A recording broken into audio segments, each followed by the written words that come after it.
everybody. It's time once again for the Rage Select podcast. Yeah. Here on Rage Select. Woo. I'm Jeff. I'm Jason. Yeah, do we even need to say that anymore? Do we just start taking that out of everything? This is a Rage Select podcast. We're the puppets. Sometimes, back in the old days, it's like I had to identify myself because people would be like, Kevin and I can't tell us apart. And I'm like, I don't know about that. Yeah. But, well, I need to announce myself. yes. Why?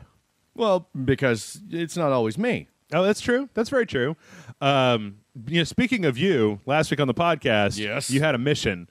Did you accomplish your mission? What was my mission? The Taco Bell breakfast. Oh, no, I haven't done it yet. You haven't done it yet? No. What do you? I forgot. I still it still hasn't taken root in my brain that's a thing. that I'm exists. Gonna do it. I'm gonna do it. I would say like what you don't go to Taco Bell enough to see the thing on the menu every time you go there. Yeah, I do, but I just whenever I'm there, it's like, well, it's not breakfast time. I'm I'm right. Not, yeah. I mean, I ate there after we did the last. Since then. I've eaten there since then. Yeah, because usually it's about twice a week. I keep forgetting. Okay. Maybe this weekend. Maybe I'll do it this weekend. What have you been up to for the last week, Jason? Anything exciting? Anything interesting? Oh, a little bit of TV stuff. Mm-hmm. Nothing terribly important. No big announcements or renegotiate anything. your rider with your agent. Yeah, only exactly. blue Skittles. It's in a chocobo. Yeah, I want a chocobo. Chicken fried chocobo with gravy. Do you ever wonder about the actual the methodology of chicken fried chicken? Isn't that just fried chicken? I mean, you just batter it. You're battering and you're frying chicken breast. So you just broke my mind, man. I'm sorry. It's just whatever. Dude, chicken fried chicken is pretty goddamn good. But why would you not have chicken fried steak when you can have chicken fried chicken? Well, it's different taste. It's a different taste. I'm going to go to Church's or KFC or something, and then I'm going to go somewhere else and get like a big bucket of gravy. I'm just going to start dipping my drumsticks in the gravy, and then I'm going to die. This man's a pioneer. Well, you can go to KFC and get a bucket and then get like a pint of gravy. Oh, yeah. Brown gravy, right? And then just like dunk it right in there. I went the white gravy. You went the white gravy? Yeah. No stuff that... Is it worse for you? Is white gravy worse for you than brown gravy? Probably. It's like liquid flour, right? It's just, it's flour, milk, grease, and pepper, salt. Oh, shit, son. Well, I'm going to do it. Tape yourself, man, because I want to have that video to show at your eulogy. Does the Rage Select budget account for a defibrillator? I'm going to tell you this. If we need use of a defibrillator enough that, like, on a weekly basis, I've got to be shocking your heart back into function again, then we might need to have a talk that's not about Rage Select off the air. Maybe Grant gets a little scared when he's doing his Grant versus Games thing or whatever the hell it's called. Right. And so, maybe he's playing SCP and his heart stops. And then we gotta jolt him. Or maybe I just want to shock Grant with a defibrillator. Yeah. Weren't you? I mean, you were on hacking the system on National Geographic. Didn't you make a taser? Yeah. Couldn't you just make that taser and then just shock Grant with it? That doesn't do the trick. You want it to be life-threatening? That would well, yes, but now that I think about it, I think I might need to go home and make a little a taser? disposable camera taser for Grant. Just for Grant. That'll get his attention. I just and I can sneak in here next time he's recording. Yeah. And I can lay under the chair and maybe he won't notice because he'll be so into the game and all of a sudden I just zap the crap out of it. Right. Then we would need, well, but then you could just use that taser to start his heart again, right? So for that portion, I don't know if I've talked about this before. Yeah. But we for the TV show, I took a zap from that thing 4 times. Really? Yeah. I didn't see that on the show. And what did they use on the show? Brian getting zapped. The funny thing about that particular part of the show was that he could have just gone, oh, motherfucker. Like, he didn't actually have to get tased. They could have just put in a little zap sound effect or whatever. Right. And then you were like, no, we were actually shocking each other. Which why? Why were you doing that? I had all these little burns on my arm from where we did it.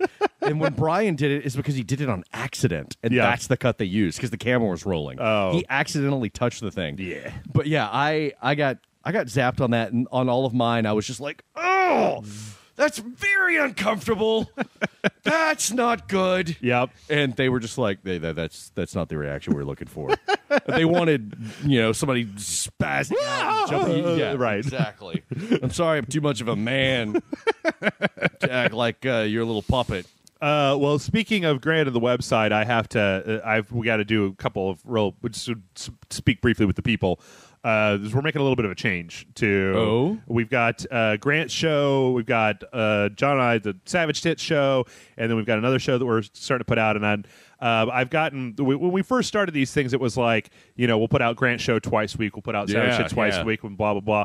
And I started to get reports from friends of mine, from other people on the website. It was just like, I can't watch this much Rage Select. Yeah. So we're scaling Savage Tits and the Grant versus Game back to one episode a week, along with this other show. So hopefully that's going to... That's good. You don't want to... we finally reached the tipping point where we're providing too much content, Sure, I think. Sure.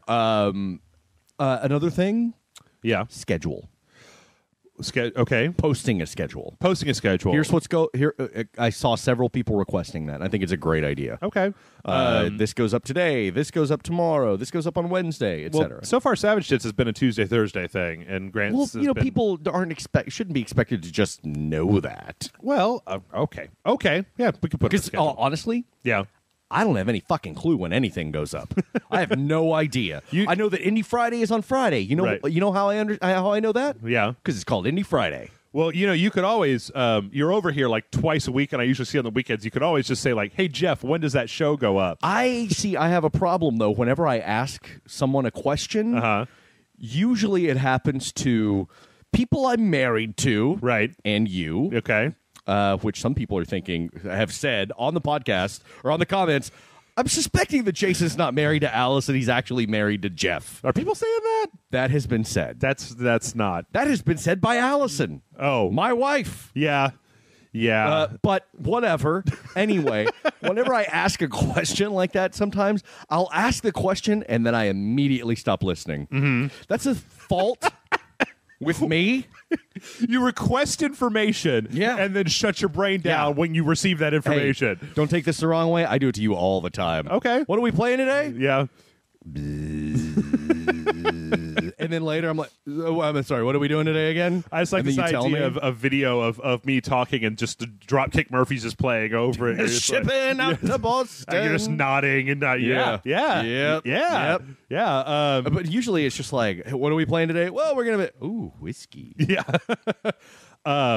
So, yeah, we're making that a little bit of a change. I know there's some people who are able to watch everything on the website, like I said. Also, I don't want to have to murder people. I don't want to go crazy, which we're edging up towards that territory of, Jeff spends all day, every day, staring at RageSelect.com. You've made this bed. I have, and now I'm unmaking it. Now I'm tearing all the sheets off. I'm putting them in the washing machine. That's right. So yeah, that's going to happen next week. We're going to start doing that. Also, I'm back at Savage Tits up to one episode a week. Okay. I think that's good. We've got a lot of content. We do have a lot of content. I can't even keep up. Peter was telling me last week at the bar he can't keep up. I cannot keep up. I cannot watch everything that we put out. Yeah, which is I don't watch anything actually, but still I can't watch all of it. Okay. Well, I got one more thing to talk about before we go into the news today. Okay.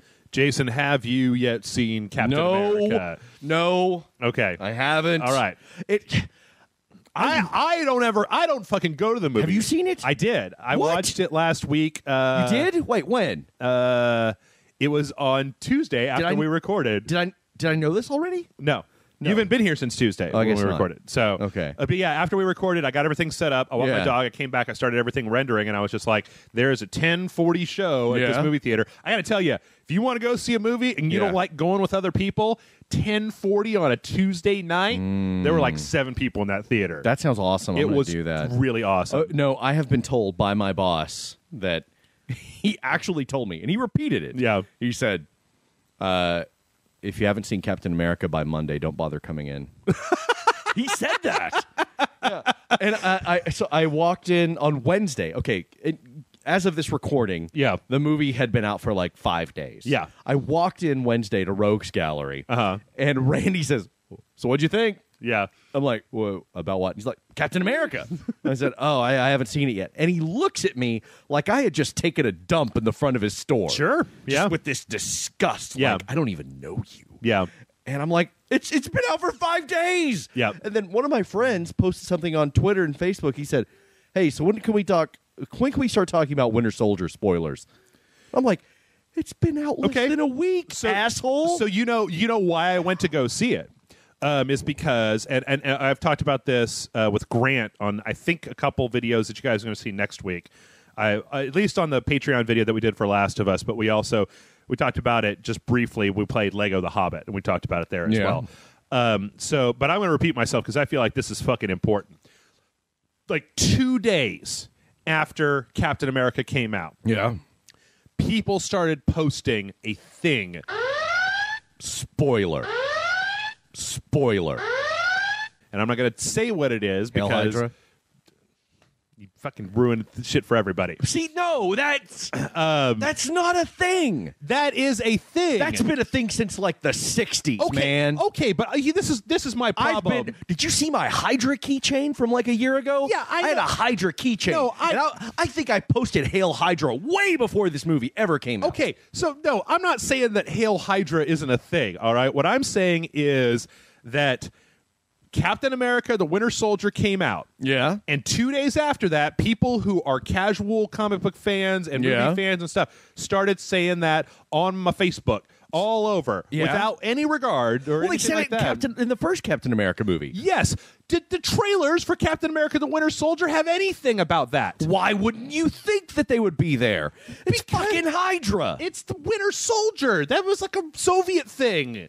And but Hydra, man. But they're ever present. They're everywhere. If you cut off one head, two will take its place. No, I know that. But the thing is that the trailers that I had seen for Captain America, and I just generally watched like one or two of the trailers, they did not indicate that that was going to be a thing in this movie. I don't even know if I can even use any of this audio now in here because we're now just basically like fucking talking spoilers about.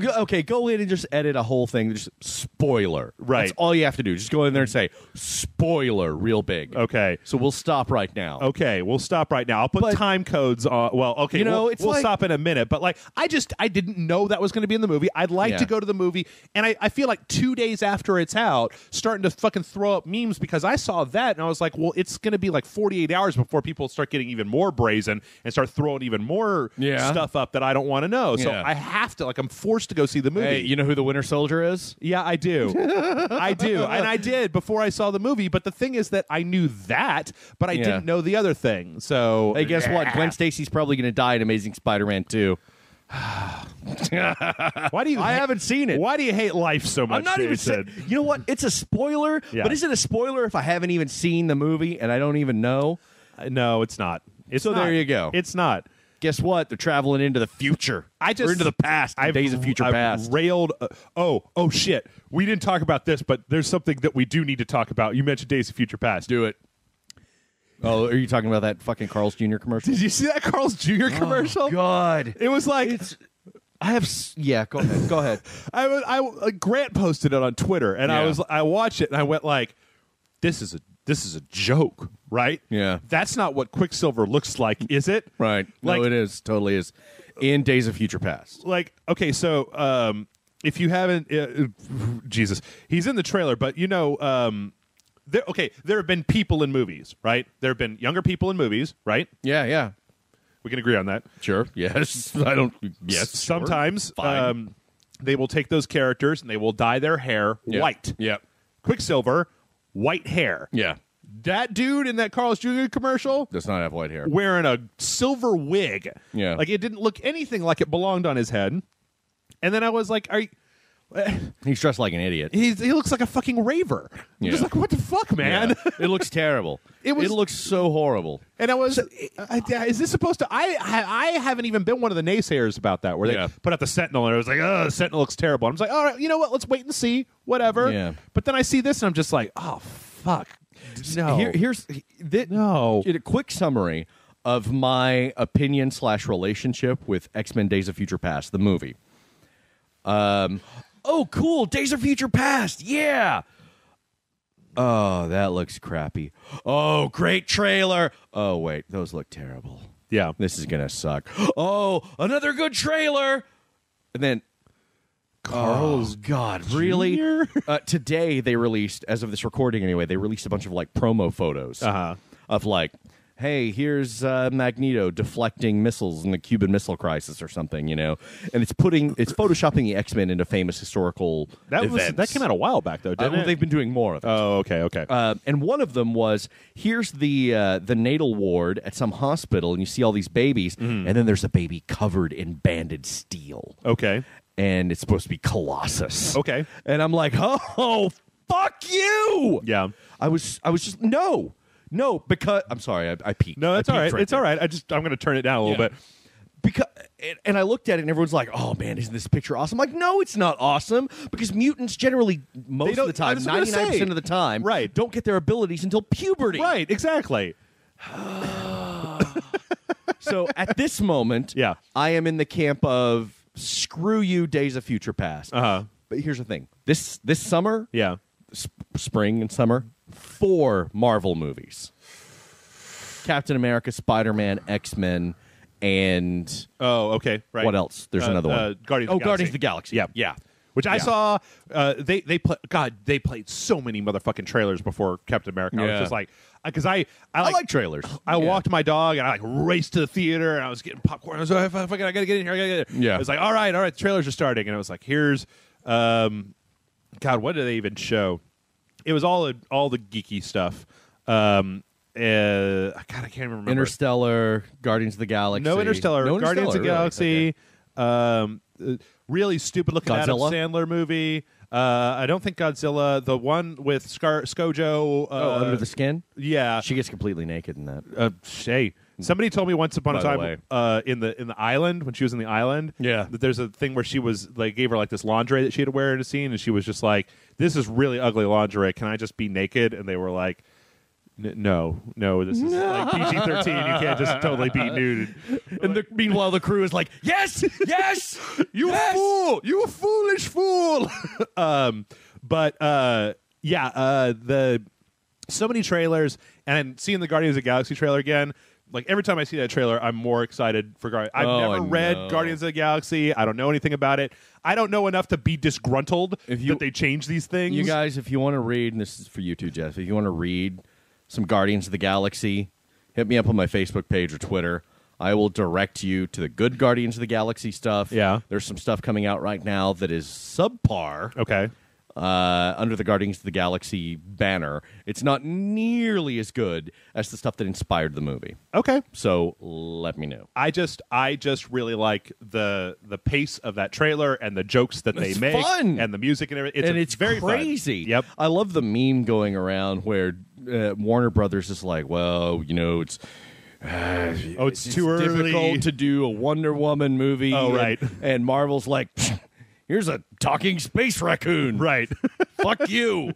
Well, there was one that was out there where they were like, it's probably not yet time for a Warner Brothers cohesive universe, DC cohesive universe. Yeah, it was just like, David Goyer said that, and it was like, you fucking stupid son of a bitch. It's so far past time for that. Yeah. By this, they're going to be by the time a Justice League movie happens. Yeah. Marvel is going to be like, here's an elf with a gun. Right. Here's a Star Fox movie. Right.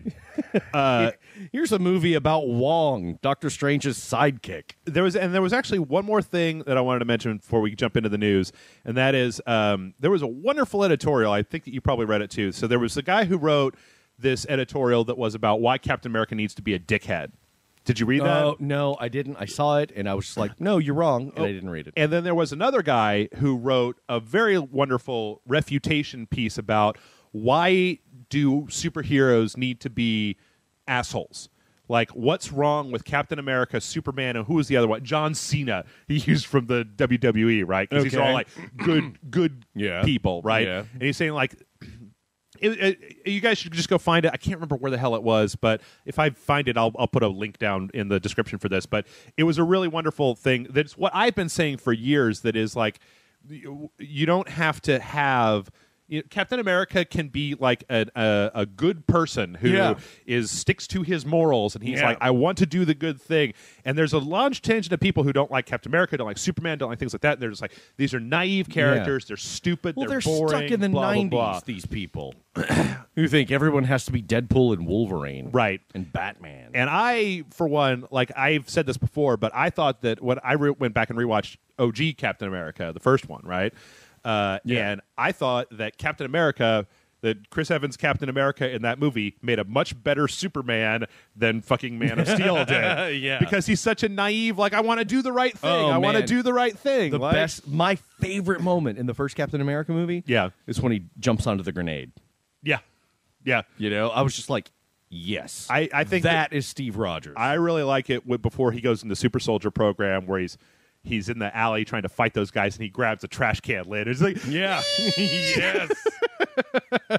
All right, well, folks, we're going to get into video game news in just a second, but before we do that, there's something else that we have to address. Okay. Loretta has what? She's for real. Oh, God. Did you see this video? No! Of this woman in the McDonald's trashing the McDonald's with no clothes on in Florida. I highly recommend you guys go look this shit up. Keep it real, Florida. So my question is, how, because the video starts and she's on the other side of the McDonald's counter. Yeah. She's wearing like a thong. Yeah. That's it. Huge boobs. Huge boobs. Huge boobs. And she is just trashing the front of the counter. Then she goes around behind the counter. She's trashing behind the counter.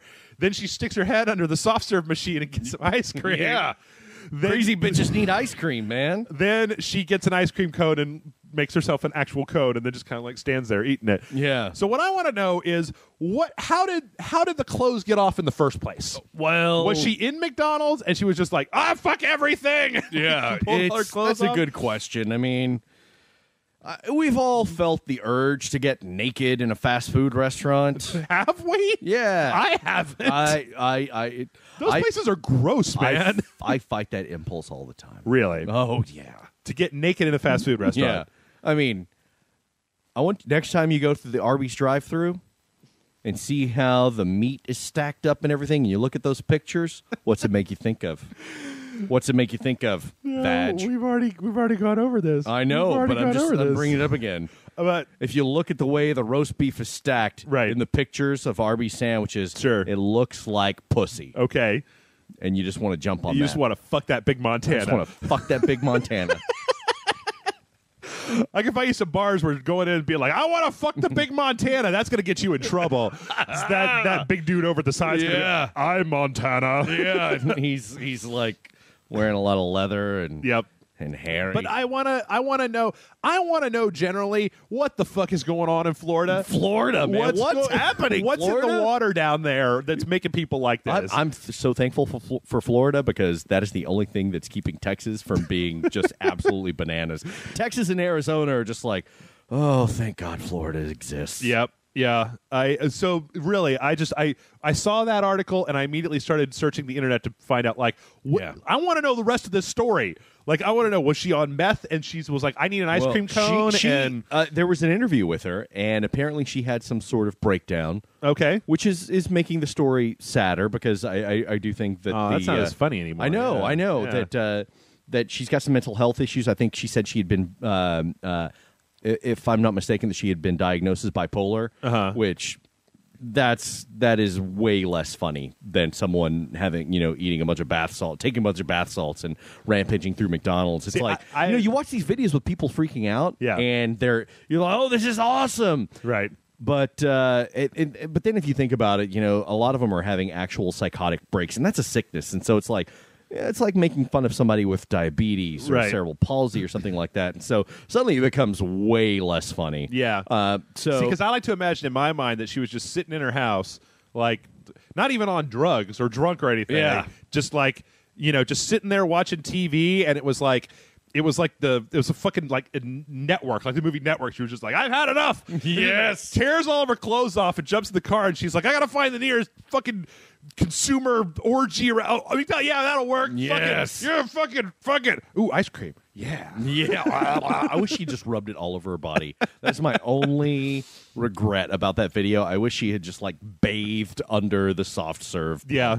Oh man, but yeah, it's a wonderful video. I fucking hate McDonald's anyway, so I like watching naked chicks destroying McDonald's. I would if there's a whole website that was just devoted to naked women going into fast food restaurants and fucking shit up. Make it so, internet. I'd pay $9.99 a month for that. I eat chicken McNuggets all the time, man. Yeah, all the time. Every so often I'll do that. I'll break down and I'll go get like a 20-piece or whatever, just glut out, right? Yeah. But as soon as the last chicken McNugget has passed my lips, I just go, "Oh, why did I do that? See, why did I do that?" McNugget passes my lips, I'm like, man, I should have ordered the 50-piece. Dude, that's way too many sawdust McNuggets. For sawdust McNuggets. No, you don't want that. All right, well, enough of all this jibba jabba. Let's go into gaming news. All right, knock it out. First story, which is a pretty contentious thing. There's basically been stories all over the internet this week that there was going to be a Darth Maul game. Yeah. Before it got canceled, it was going to be Darth Maul, third-person action game where he comes back and he's doing stuff. Got some concept art here. Looking at what's this Game of Thrones bullshit? All right, whatever. Darth Crate. Yeah. Oh, he's serious. Yeah. What is that? They were pulling some stuff from the books in there. Darth Inexor. I'm unfamiliar with that one. That lady. I'm sorry.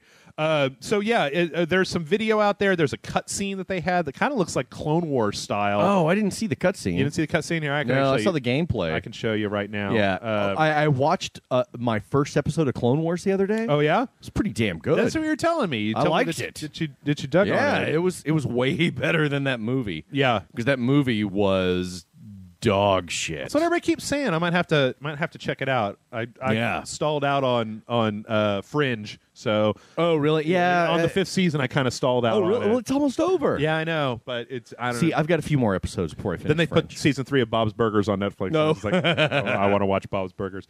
But this is interesting. I mean, it said that they were that was inspired by Batman: Arkham Asylum, so it was going to be the sort of thing where Darth Maul was very powerful, but he couldn't take that many hits, so you're going to have to use some kind of stealthy stuff. You know, this violates canon. Yeah, as far as I understand it, in the novelization for the Phantom Menace, as I recall, I could be mistaken, so I'm sure someone will correct me. Mm-hmm. Darth Maul, the first fight he had ever been in was with Obi-Wan.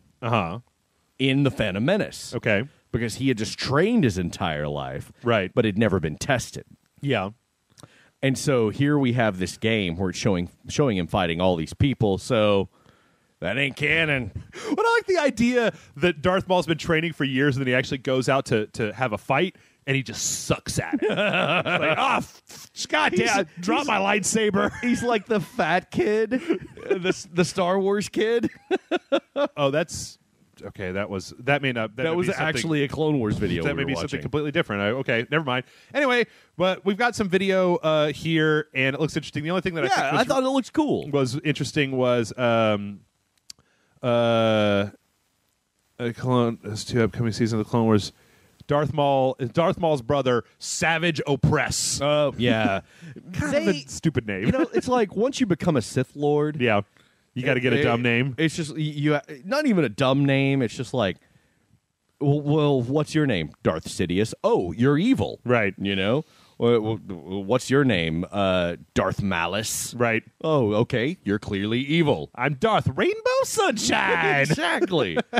Yeah, but I'm really curious because clearly from the production sketches, a lot of this stuff borrows from.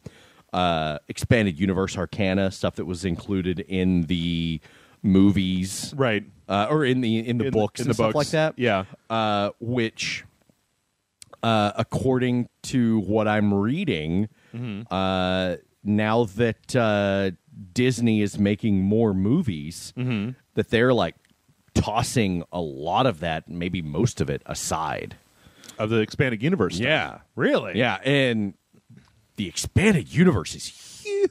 Oh yeah, you know shit goes on for a long time. Like yeah. when you get to the extra dimensional invaders. Oh, the Yuuzhan Vong. Yeah. And then you've got my favorite thing was that there was that eventually in the canon there's actually a little snippet of Imperial loyalists that kind of make their own little society, but they're not at war with the Republic. They're like Utah, right? They're just out there doing their own thing, and then like they've got their own Jedi Knights, which are like these Imperial Knights that are nice. I didn't know that. Yeah, like when I worked, there's so much of it. How can you know all of it? You go to Wikipedia. Oh, when you work at SOE to fact check stuff, then you just go down the rabbit hole. Man, I've never worked at SOE, right? And I have gotten lost in the rabbit hole of Wikipedia. Yeah, I'm just like, well, who's this Darth? And there was a Hutt that was a Jedi. Okay. Have you ever read the whole article about the guy with the ice cream machine on Bespin? No. Do you know about that? I know about the ice cream machine, but I've never read the article. That guy has like a whole entry on Wikipedia about who he was and where he came from, etc., etc. Oh man, yeah. I don't know. Long story short, I would play a Darth Maul game. I thought this looked cool. Yeah, I mean Darth Maul was. I liked the Force Unleashed games. Yeah, they not without reservation, but I enjoyed them. Yeah, yeah. Well, let's see. Next up, we have Blizzard revealed, I think this is news that came out today, that they're going to be putting a single-player campaign into Hearthstone. Oh, okay. Which interesting. I find to be, I just thought it was worth mentioning because, You played quite a bit of it. I played it a while back. In the beta. But then the problem that I had was that, as I've said before, I don't really have any interest in going online getting stomped over and over again. Yeah, I saw that happen. It was funny. I've never played a CCG before, so it's like I don't really know how to create a deck. Yeah. I asked some of my Magic friends how to create a deck, and they told me that they wouldn't tell me because if I was going to be playing a CCG, it needed to be Magic the Gathering with them. And I was like, elitist pricks. All right. Hey, you know what? You got it.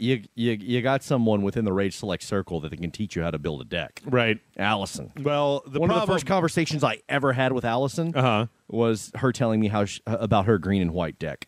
Okay, and I was just like, "Oh my god, I love you." I don't even know what that means. And that was long before we ever even started dating. I was just like, "This girl's amazing." Yeah, because she's telling me about angels and squirrels. Because she thought it would be fun to build a deck based on angels and squirrels. Okay. Yeah. Okay. So Allison can help you build a deck. Okay. Well, I don't know. I got pros on hand, man. Well, what I'm saying is I might reinstall Hearthstone to play through this because they basically you could fight any of the individual heroes. But I brought this up mostly because I've been really impressed with the way that Blizzard knows that there are people out there that want to just play a game by themselves, right? And they seem to accommodate it. Like WoW, I haven't been back there, but hasn't WoW kind of come to a point now where you can pretty much solo? You have been back there with the panda thing. I did, but I never kept up with it. Okay, like I know that. I mean, it seems like most MMOs these days have taken a page. This is what I heard. I could be totally wrong. That WoW started making it so that if you wanted to, you could play through. You couldn't do like raids or big instances or things. Right. But you could play through most of it by yourself. But you had to team up at some point. Right. Yeah. Which I enjoyed, and then I really enjoyed in the Star Wars. The Old Republic, they gave you a sidekick, an AI sidekick that would be like your buddy throughout the game. So I don't know. It's called The Curse of Naxxramas, a Hearthstone adventure, and that art looks stupid. Oh yeah, yeah. Well, the artwork for Hearthstone has been it's much more exaggerated and cartoony. Yeah. You can do better, Blizzard. Come on, Blizzard. What the fuck? I expect better of you. So yeah, I thought that was interesting. And I think I might want to go ahead and take a crack at that at some point. Here is a funny thing. Here's an exaggerated funny thing. Did you see this story where a 5-year-old broke the Xbox Live security? What's the story though? Okay, I'm reading this off a joystick. Let's see. This kid's name is Christopher von Hassel. And he discovered a mind-numbingly simple trick to get around the Xbox Live password verification service. Von Hassel claims that he simply failed the first password check, then was able to trick the second password verification screen by filling its text entry with blank spaces. Really? Like, I've been a QA tester. Seems like that might have come up at some point, Xbox. I'm going to call shenanigans on this because I really don't think a 5-year-old figure that out. Yeah. I have serious doubts. Why? 5 years old. But a 5-year-old would be like, you know what a 5-year-old would be? Like, oh, what the fuck is my password? and then they bring up the verification thing, and then you type something in, and it's like wrong, and you're like, well, then fuck you, and you just space, and you just throw your controller down, and it hits the start button, and it goes, I don't buy it. I don't buy it. No? I do not buy it. I think it's a pretty simple scenario. I don't buy it. You think this kid's a master hacker? No. He's from another dimension? I think Cyborg? I think a parent or older sibling has something to do with this. I really do. Okay. I think maybe the kid discovered it on accident, but didn't realize what he had done. Yeah. And maybe an adult saw it and was like, ooh, let's try to replicate Well, that. no, he did it. It actually says in the story here that he did it, and then when he did it, he went to his dad because he thought he was going to get in trouble and said what happened here, and that it was his dad then that passed that along back to Microsoft or whatever. Okay, maybe. Like, I don't think this kid, when he did it, was just like, "Mwahaha, the power." I think it sounds sketchy. Okay. So you don't buy it. You don't buy it. Maybe. You think there's something else going on? I don't know. Okay. So I met a lot of 5-year-olds, and generally they're dumb sons of bitches. Yeah, but the kids these days with consoles, right? You hand them a console, and they're dicking around on live or trying to do something. I could see it. I could see this happening. If this is the scenario, if failing a password check and then putting in spaces and hitting go, and that's what does it, if it's that simple, there's so many scenarios where that could happen. Yeah, okay. Christopher, you're full of shit. Okay. Moving on. Speaking of Microsoft, apparently Microsoft is considering trying to get some Xbox 360 backwards compatibility into the Xbox One. Oh, it's so they continue backing up all of their claims and no, it has to be online all the time. Right. I love it. I love it. They said there's no plans right now to bring it anytime soon, but that they're thinking about doing it. I think there's kind of a question about whether they're going to they're trying to emulate the PowerPC hardware with what's inside of the Xbox One. I think that if they could do it, though, that would give Microsoft a real leg up. Yeah. That would give them a serious leg up. Because I don't see a PS4 being able to replicate the cell architecture. I mean, I think it's closer to do a PowerPC with x86 than it is to do that weird modular multiprocessor thing with the cell. That's a very good point.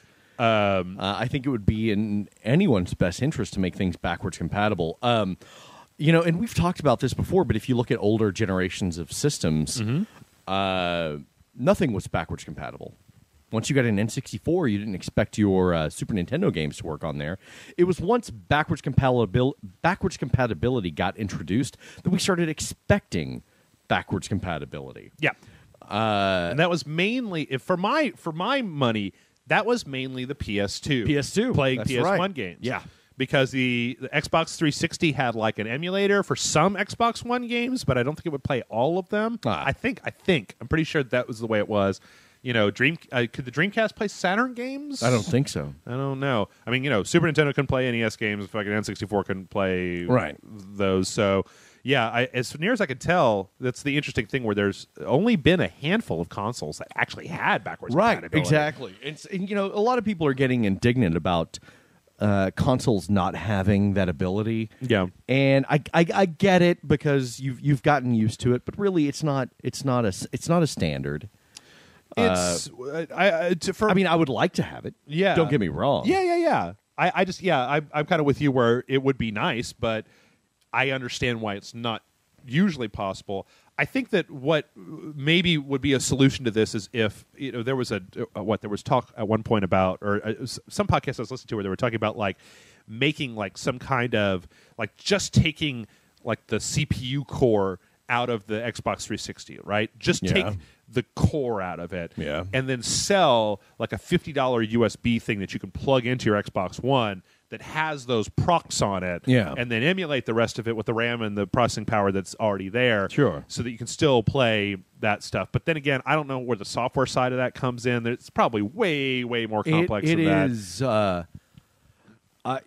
You just have to wonder. It is prohibitively costly. Yeah. I can say that with a little bit of confidence. It's a lot of things that people take for granted in software development is actually insanely expensive. So them doing that, I don't think it's anything nefarious. I think that they just didn't want to spend the million or whatever, right, to make it work. Sure. Because even God, building a decent website can cost six figures. Yeah. If you're not using like WordPress or something like that. Sure. And WordPress is great, but it has its distinct limitations. Sure. And I used to rail against this kind of things, against these kind of things like, why not? It doesn't cost them much. No, actually it does. Right. It does cost them quite a bit to make these kind of changes. And that's just on the software side. Yeah. You also need the hardware to accommodate that, and you want to consider heating issues and the size of the unit and the aesthetics of it. So, a year ago I would have said, why don't they put it in there? But now I get it. Right. Yeah. I think for my money, the biggest concern is I don't necessarily... what it comes to for me is that I don't necessarily think that every console should be backwards compatible, but I do think my worry is that, like, can you buy a new PS2 anymore? I got a shitload of PS2 games. No, yeah, and that's the problem that I come to is like for the computer, like I have a lot of old computer games, but I can install those. That's not a problem. I can get DOSBox or something. But you say the PS2 is out of production. Your old PS2 is broken. Right. They're harder to get now. I mean, you've got this giant library of games. Like, what the fuck are you supposed to do? Yeah. So I think that there's, in some cases, maybe a. I'm gonna play completely balls out. No company would ever do this. But what I think you should do is that once you've stopped manufacturing PS2s or Xbox or original Xbox or something like that, you should ease up and let like the hobbyist community. Like, if somebody wanted to build a new PS2 for you, right, you should let somebody else do that if you don't have any interest in doing it anymore. Yeah. Because I hate the idea of getting trapped with a bunch of games and no way to play them. And the older consoles... You know what? You already have those. You already have a ton of games that you can't play. Oh, yeah? This has been a standard in the PC era, or the PC arena, for a long time. There are solutions, though, for the PC. There are solutions, but there are also solutions on the consoles. Well, such as? On the consoles? Yeah. Getting it repaired. It's cost prohibitive. Oh, yeah. Yeah. It's also not very reliable. Yeah. Or you can do an emulator. Are there PS2 emulators? Oh, yeah. Oh, yeah? Oh, yeah. Absolutely. Okay. All right. Well, I'm behind on my emulators because I've been... Yeah, absolutely. I went all legit and shit. So, no, there absolutely are. Okay. Well, I don't know. I mean, there are ways where...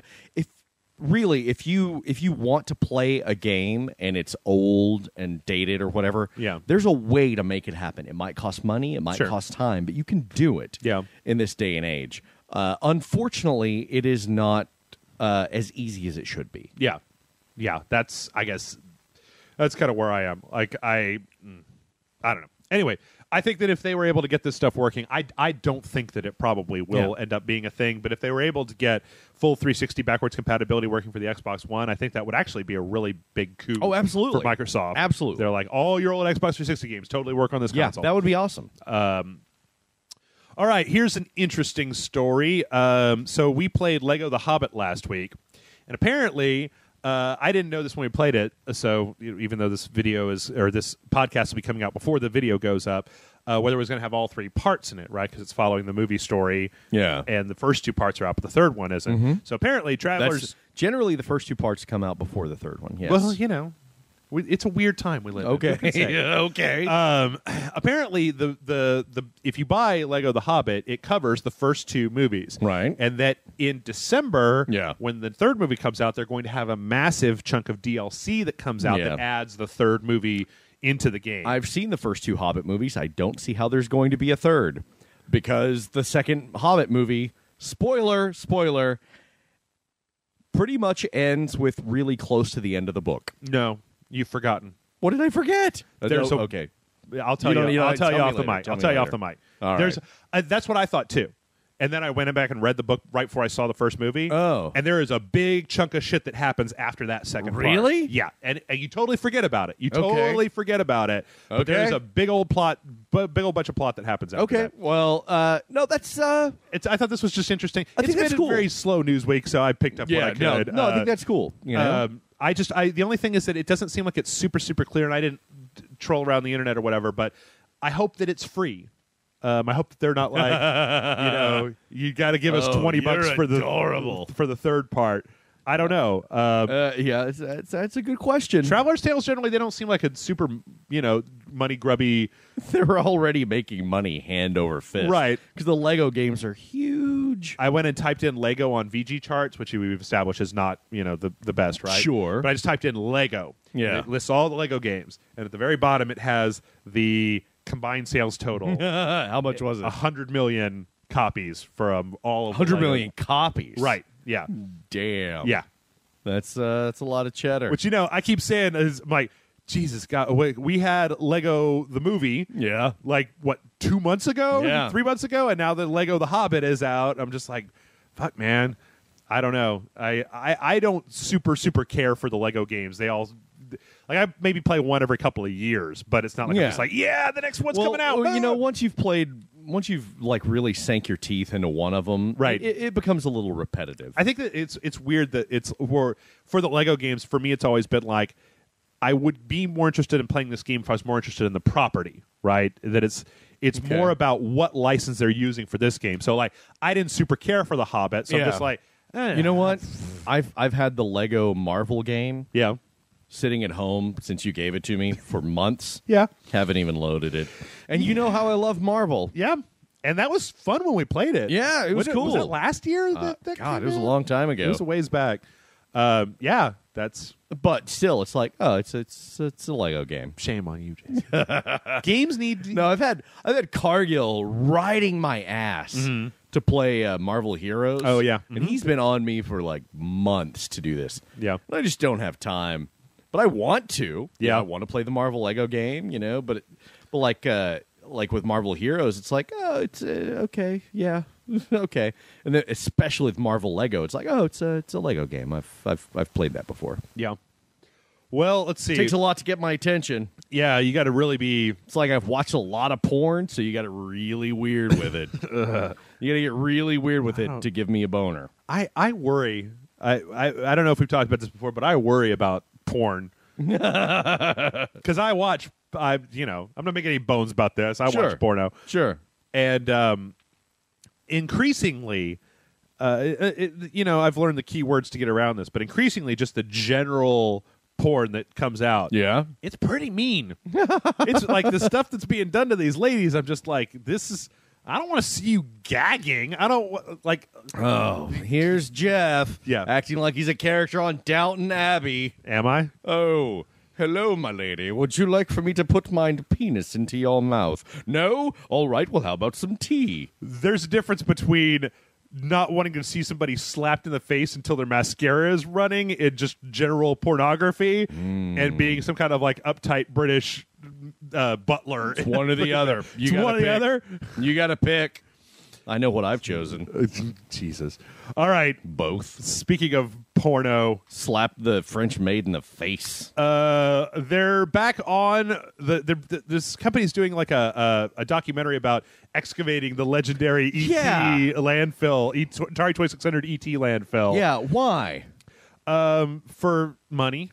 Because they'll make a documentary about Just it. because it's interesting, I guess. I guess, yeah. I mean, it's the games. It's like, no, it's a documentary they're going to put on the Xbox, right? Okay, yeah. Because I think it's the question of like, man, this has been an urban legend forever. For like, yeah. That they dumped all this stuff. Like 25 years. Yeah. It's really fascinating. But once you've located it and everything, who cares? That's kind of where I'm It's like they're going to dig it up and go, well, here they are. Here's a bunch of copies of that really terrible video game. It's not like they surrounded the Ark of the Covenant with copies of E.T. to buffer it and then put it in the ground or anything. Do you know anyone who finished the E.T. game on the Atari? I don't know anybody who played the E.T. game on the Atari outside of you. I finished it. Yeah? I beat it. I'm sorry. I played all the way through it, son. Why? I'm like the one guy. Me and Henry Thomas. Okay. Because that's what you did. Because you got a game, and I got this game, and I don't care how shitty it is, I'm going to beat it. You remember Adventure? Yeah. I could play through Adventure, and I did it. Yeah. Over at Chris's house at a Leog party back in the day. Yeah. I played Adventure with my back turned to the TV. Not even kidding. Not exaggerating. I did it. Well, it was all muscle memory from when I was like 6 years old, man. Yeah. But yeah. E.T. played it, beat it. Yeah. Was really, I remember being very disappointed when the ship takes off. Yeah. There was no rainbow behind the ship like there was in the movie. Oh. Yeah. Well, all I have to say is that I think that if they manage to dig this up, and it's basically just a bunch of cartridges and boxes, big who cares? But if they manage to dig down in this Arizona landfill, then they fucking pull the giant chunk of rock off of it, and and they go down into the Well of Souls, and the fucking snakes are down there, and the big Horus statues and stuff, and then Reese's Pieces, very dangerous. You go first. Yep. And then Don Matrick has to punch that big Nazi in front of the plane, and then, boom. I think that would be great. In fact, what I would do if I was making this documentary is that I would make the one, I would just very briefly, like say the documentary was like an hour and a half long, right? 90 minutes, right? Yeah. I take the first 15 minutes and just burn through this. We dug, we found it, here they are, done. And then I'd spend the other hour and 15 minutes playing the game. No, making a much more fictitiously interesting movie about this, about like only one thing can save us now. We have to find an ET cartridge, but they've all been destroyed. I know of a place. From what I understand, they created more ET cartridges than there were 2,600 consoles out there. Why would you even do that? Why would you even do that? Why would you even do that? I don't know. All right, well, one last thing in the you fucking son of a bitch category. Uh-oh. Sony has confirmed that they're putting out a PS4 edition of The Last of Us Remastered this summer. How's that in the you son of a bitch category? Because Grant and I already have like 13 episodes of the PS3 version. And I don't want to start over, man. No. Hey, if you want some good The Last of Us playthroughs, check out our friend Sancho West on YouTube. Okay. He does almost exclusively Last of Us stuff. Really? Oh yeah, he's done a lot, and he's got a big fan base, a reasonable fan base. So yeah, check him out. He was very excited about this, and it's a great game, and I would love to see it in a higher res. So I think that I'm looking forward to it. I'd like to play through it again because that ending, son. Well, we've been playing it, and there is no question. The Last of Us is a truly masterpiece, superb game. People tended to think that just because I didn't give it 5 stars that I thought that it was like shit or something. But But for the most part, especially where if you're it does playing excel, it really excels. When you're playing it a little bit, that's what I found playing it with Grant. Is if you're playing it a little bit at a time, you're not just marathoning from start to finish. You come back to it every week, and you have to kind of digest it, get back into it a little bit. Whereas if you're just sit down and fucking zone through it in 12 hours straight, by the time you get to the end, you're very much running on autopilot. Whereas here, especially also when you're doing it, when we do it to record, when I was playing the game, I would just restart the checkpoint if I got seen. And I want to go through this stuff and do it perfectly. Whereas now it's like, that's bad. You got to deal with it. Yeah, you got to fucking, oh, fuck, that guy saw me. It's on, bro. Yeah. No, Last of Us is a great game, and I want to say, I don't remember what I gave it. I don't think you reviewed it. I don't think you finished it by the time we reviewed it. Oh, really? Because I did finish it, but maybe I didn't finish it by the time we reviewed it. But I do want to say that story-wise, anyway, it is one of the greatest games ever made. As far as the writing goes. I have some issues with some of those tropes, but it is an extremely well put together game. It is a very well put together game. I think it would be lovely if there was a PS4 version where they tightened up the textures and made the frame rate real nice and no droppy. They're shooting for 60 FPS. That's what they were saying. That would be fantastic. I will, in retrospect, I will say that it is a masterpiece. I think so. The gameplay gets a little repetitive at times, and it's not without its problems. It's not perfect, but I do think it is a masterpiece. And I mean, it'll definitely be on my lips. So when you say what are the top games of 2013, like I prefer BioShock because I like the sci-fi elements of it better. I would say this better than BioShock. See, that's BioShock Infinite. BioShock Infinite. Yeah. Okay. You're talking about games of 2013. Okay. Yeah. Okay. And I prefer BioShock Infinite, but I totally understand the argument for The Last of Us. It's just that I've gotten a little burned out on the post-apocalyptic tropes. Some of the tropes that they're using in there. Yeah. Well, that ending is just so powerful. It is. It gets you, man. Yeah. It's so good. It's very, very good.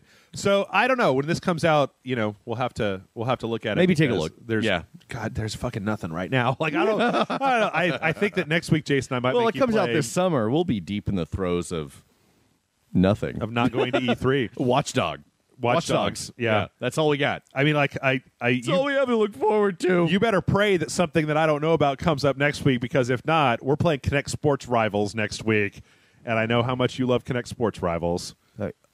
This is probably as good a time of any, but no, you don't. You don't get to leave. No, you don't get to leave. I quit. I do not accept your resignation. I quit. I am now like the girlfriend who's like, I want to break up. She's like, nope. You're not going anywhere, son. Get in front of the Connect and flail your arms around. I don't wanna.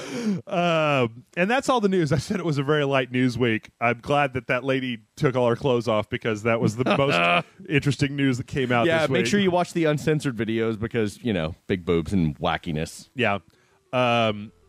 So we're going to take a break. When we come back, we've got a bunch of emails from you guys that we are going to answer. Guys and gals. I'm trying to make sure that say both.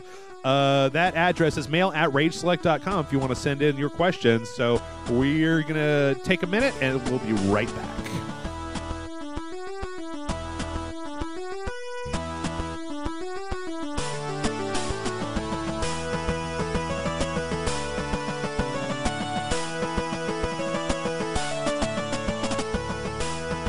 All right, everybody, and we're back. Jason, you got your answer cap ready? Ready. You got your answer hat on? Yes. All right. It's time for the questions, and our first one comes in from Grandmaster Death. Hi, Sages of Rage. My name is Grandmaster Death on the site. Been a long-time listener from back in the Spill days. I'm a first-time writer. My question is about the extended universes. Whenever I'm with my group of friends and we talk about Star Wars, we have one friend who says that Boba Fett is the worst bounty hunter to ever exist. But whenever we try to defend the bounty hunter, he will always retort, fuck the extended universe. If it's not in the movies, it doesn't count. So that leads me to this question. Should the extended universe of any media, comics, movie, TV shows, etc., count as part of the canon or as its own separate entity because it was done in a different format than the original? Keep it classy, Grandmaster. Now, okay. I'd like to address, first of all, that if you're just looking at the movies, right? Yeah. Specifically Empire, right? Yeah.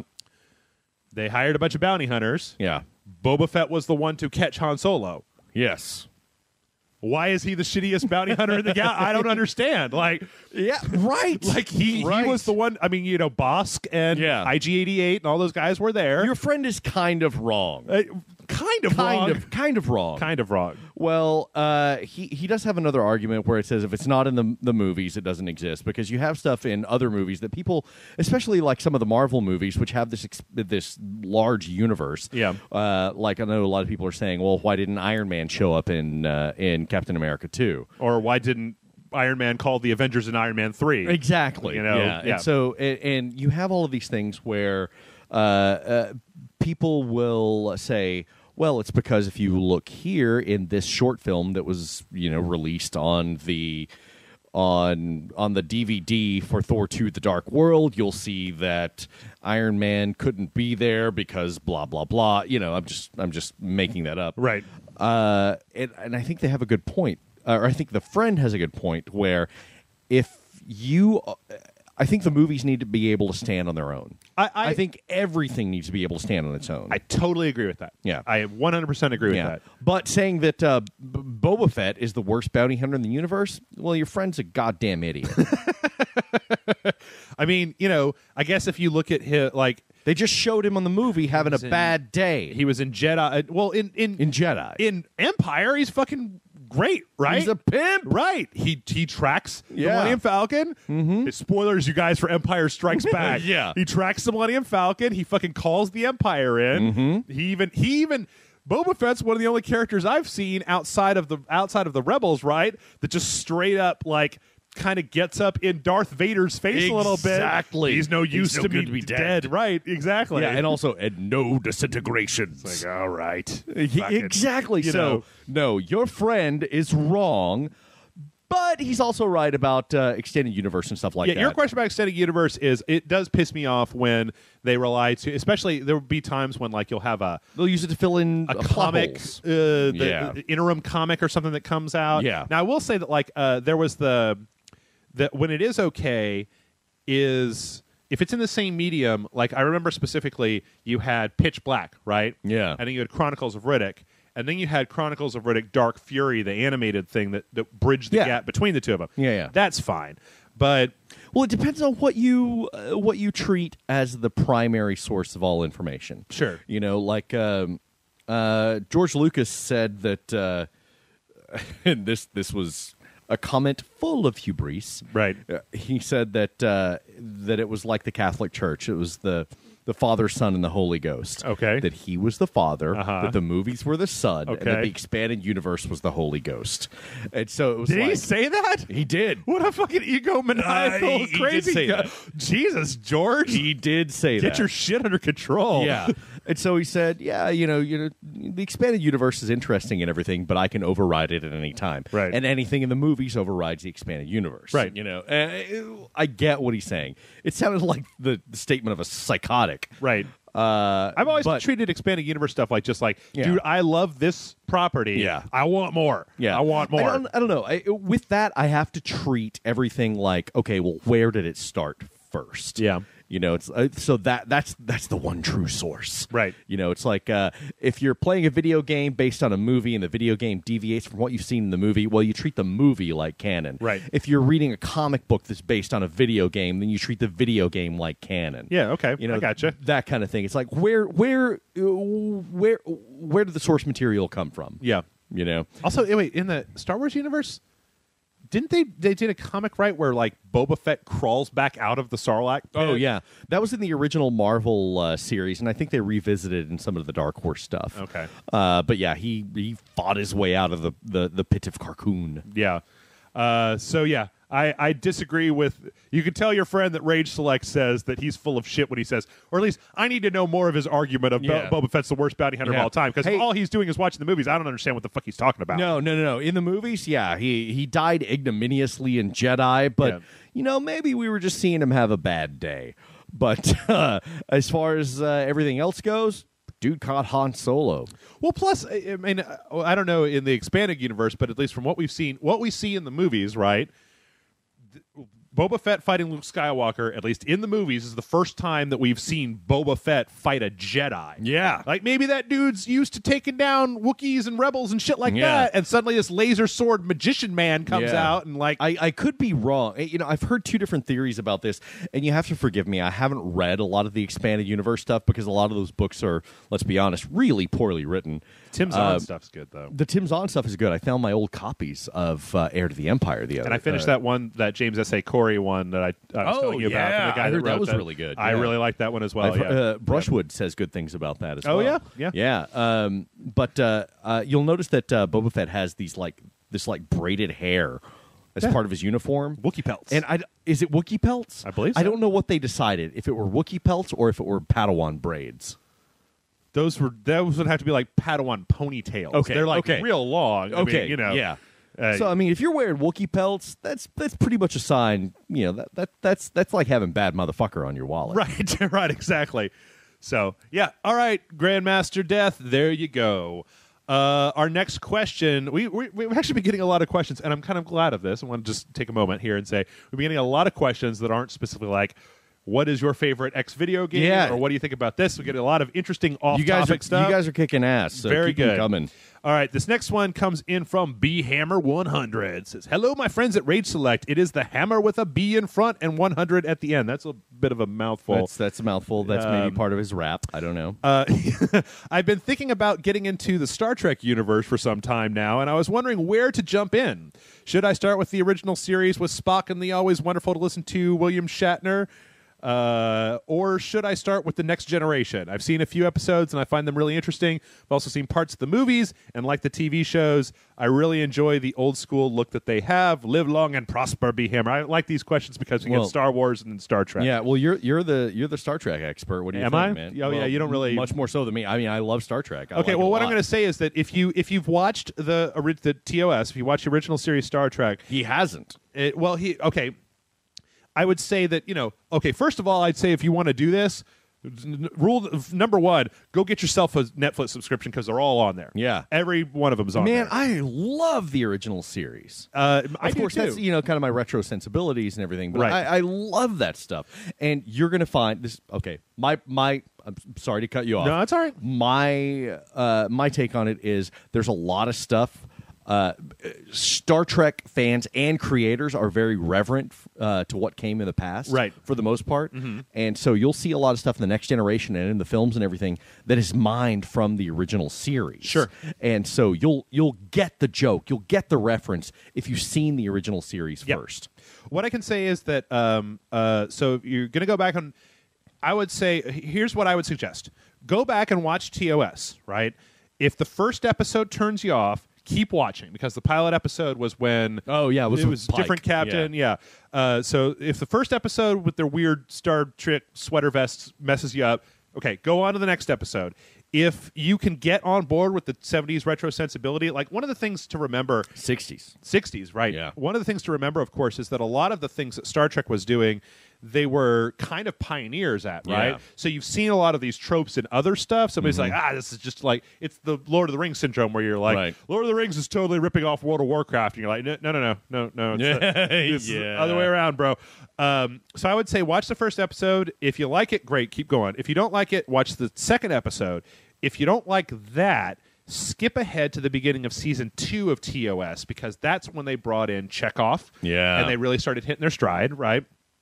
If you still don't like it, then jump over to Next Generation. Yeah. Season 3 is kind of bad. Well, especially the final episode. I don't know if you've ever seen the final episode of TOS where it's Kirk and this woman switch bodies, and this woman who's dying, and when she's in Kirk's body, she just goes on and on and on about how frail women are and how they're terrible and I hate them and blah, and like it's really weird with our current sensibilities to watch that episode. Yeah. So I'm going to tell you a few more things. If you do like the original, if you get into TOS and you do watch it all and you like it, you should maybe think about trying to seek out the animated series, because if you like that, then you got a bunch more in the animated series of the original crew. If you don't like any of that, I'm going to recommend another person on the internet. There's this guy who has a channel called SF Debris, Sci-Fi Debris, who does reviews almost exclusively of Star Trek stuff. He does Doctor Who and Babylon 5 and a few other things as well, but primarily he does Star Trek. So you can actually go in and watch. He's got maybe a half dozen. I haven't been back to his site in a while, but maybe a half dozen reviews of OG Star Trek episodes. Okay. You watch those and get an idea of what's going on. If you're really righteous and you don't want to go into Next Generation, which you don't need to know any of this for Next Generation, but if you're really righteous, you can go to Memory Alpha and read stuff there. So let's say, all right, you're through TOS. What do you do next? In my opinion, the next thing that you do is go watch the TOS movies. Oh, yeah. And if you're down for the hard sci-fi, you can watch them all. If you just want the good ones, watch the even-numbered ones. Yeah. 2, 4, 6. I like the first one. It's slow, but I like the first one. It's really slow. It's really slow. But yes, but you can get away with just watching Wrath of Khan, Voyage Home, and See, I thought Voyage Home was stupid. Undiscovered Country, where they go back into the 80s. Yeah. Oh, I liked it. God, it was Double dumb. dumbass on you. I know, it was terrible. It was terrible. I thought it was great. I saw it in the theater. Ugh. But no matter what happens, even if you write off all of TOS and you don't watch any of the animated stuff and you just want to jump directly into the next part of it, I'd still recommend, at the very, very least, watching Wrath of Khan. At the very least, before you go in. Yes. Because that's a fucking sci-fi classic. Yes. And everybody should watch it regardless. One of the greatest sci-fi movies ever made. Right. So then you go into Next Generation. Now, in my opinion, if you're hardcore into sci-fi, you can skip, or you watch Next Generation. But I went back and started watching Next Generation. You got to remember, the first season of Next Generation was not like the other 8 seasons of Next Generation. Like, Captain Picard was a fucking asshole. Yes. Everybody was really uptight. They were very much doing this old stuff before they kind of started to hit their stride. So if once again, if you want to skip to the end of season 2 or even the beginning of season 3 in Next Generation, you're going to miss some stuff. But you're also going to miss a whole season of Dr. Pulaski, who fucking... She's a harpy bitch. Oh, she's horrible. She's the one that replaces Beverly Crusher for a season. She's like the lady. She makes fucking Bones look like a kind, warm grandfather in comparison. She's like, fuck you, woman. And then from there, I highly, highly, highly recommend that if you're going to go past there, start with Deep Space Nine. And once again, you can skip the first season of Deep Space Nine. Just skip ahead until Benjamin Sisko has a shaved head and a goatee. Now, Deep Space Nine, I didn't like it when it first came on, but as you watch it, I think I think it's my favorite of all the shows. A lot of people say that. It's really good, especially because they have so much. You're not always stuck on the Starfleet ship. Like, you got all the different cultures. You got the Ferengi, you got the Klingons come in, the Romulans, and all that stuff. So you get to see a lot of different sides of that universe. Voyager is okay, and I don't like Enterprise. So you can take those towards the end. Like, if you were going to go in a watch order, TOS movies, TNG. TNG movies, most of them are bad. First Contact is good. First Contact's good, but it's very much an action movie. Yeah. Insurrection is fucking dog shit. Insurrection's so bad. So terrible. Yeah. So there you go. That should be enough of a primer to get anybody started on Star Trek. Yeah. I think did you ever read any of the books? No. I never got into any of the expanded stuff. There are a lot of books. There's a lot of books. There's so many books. It's hard to know. Like, we're talking about expanding universe. Like, I'm a fan of Doctor Who, right? Yeah. I've never even seen... There's chunks of Doctor Who that I haven't even watched. Not even lost ones, but just like I haven't sat through them all. But then there's a whole... For years, Big Finish audio dramas that are out there. Wouldn't even know. I would ask this question to another website about where should I start with this, because I have no idea. So yeah, but there's a lot of good Star Trek out there, and a lot of it's really good. I mean, there's the one in the series where they go to the gangster planet, Nazi planet, right? Yeah, there's some really silly stuff in there. But all right, our next one comes in from Lazy Krogan. Lazy Krogan says, "Hello, Jeff and Jason. Jeff, you have stated that you thought the idea that the next thing in retro-style games being games with PS1 graphics would not happen because no one finds that pretty. However, I think a horror retro game with those graphics can be really effective. Whenever I play OG Silent Hill and Resident Evil, I still get the creeps. So you think that would make a good PS1-style horror game?" Love the website from Lazy Krogan. We talked about this before about the retro. I don't have any nostalgia for that. I think it just looks like crap. Yeah. I mean, I think that what he's talking about, and I think that the aesthetic for Silent Hill is more in the kind of the grit and the fog and the low resolution brings you a primitive feel, which can tie into that horror. And I'm okay with low resolution, but it's low poly count that really gets me, in character models and stuff like that. I think that you could probably use like lighting effects and texture effects to get something close to that. Yeah. I don't know. I mean, once again, this is the sort of thing where if you grew up on the PS1, maybe you have nostalgia for that. You're like, oh, I remember back when there were just heads going, bah, bah, bah, bah, bah, and I thought that was great. But I don't know. I've yet to see anything that could work that way. I mean, generally when they have very simple models for characters, it's more of an artistic thing. But I don't know. I'm really interested to know if anybody else thinks. I think it's a taste thing, which no one else can tell you about, really. Yeah. Because I don't... Like, I to this day, I'm sad that Metal Gear Solid 1 is still... There's no way to get a nice, lovely HD version of it that you got this blockhead going... So yeah, Lazy Krogan, sorry, I don't know. Plus, original Resident Evil isn't really that scary. It's more funny now. Oh, yeah. With the voices and all that stuff. So I think Silent Hill is still scary. Yeah. I never played original Silent Hill. Oh, yeah? I played the HD 2 and 3. But yeah, no. OG Silent Hill is still... I think it's still got some edges to it. Okay. All right, our next one comes in from Tom, and Tom says, "Hi guys, I've been a massive fan of yours since in the long, long ago, and I'm now a loyal patron." What? I'm sorry, what? Why were you saying that? No. On your last podcast, you mentioned April Fool's Day, and so I thought I'd ask your help in a revenge prank for next year.